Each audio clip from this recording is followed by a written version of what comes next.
چلیے آج ہم تختی نمبر 14 را کے قاعدے، یعنی را کو قرآن کریم کے اندر کس طریقے سے پڑھا جاتا ہے اس کو سمجھنے کی کوشش کریں گے. ٹھیک ہے، یہ کچھ را لکھی ہوئی ہے، ان کے ساتھ میں ان کی حرکتیں بھی لکھی ہوئی ہیں. اب ان کو پڑھنے کا طریقہ ہم نے سمجھنا ہے کہ کیسے پڑھنا ہے. جیسے یہاں پر را، را زبر را، یعنی را کے اوپر زبر ہوگا تو را متحرک کو پور پڑھنا ہے. کیا کرنا ہے؟ را متحرک کو پور پڑھنا ہے. را کے اوپر اگر پیش ہوگا تو بھی را پور پڑھی جائے گی، ہے نا. را تشدید کے ساتھ میں اگر زبر ہے را کے اوپر تو را کو تشدید کے ساتھ میں پور پڑھنا ہے. ٹھیک ہے، را مشدد کے اوپر اگر پیش ہے تو را مشدد کو پور پڑھنا ہے. ایسے ہی را ساکن سے پہلے زبر یا پیش ہو تو را ساکن کو پور پڑھنا ہے. ٹھیک ہے، یہ پور کے قاعدے.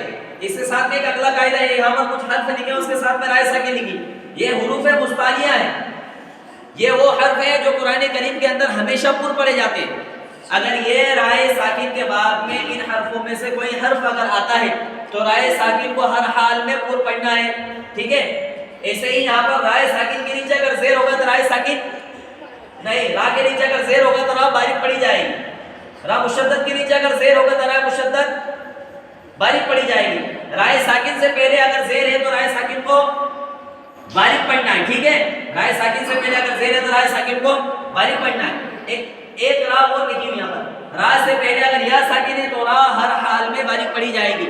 ٹھیک ہے، اس کو مثال کے ساتھ میں اگر سمجھنا ہے تو اس کا بڑا ویڈیو بنایا گیا، لانگ ویڈیو، اس میں دیکھ سکتے ہیں اور سمجھ سکتے ہیں. ٹھیک ہے.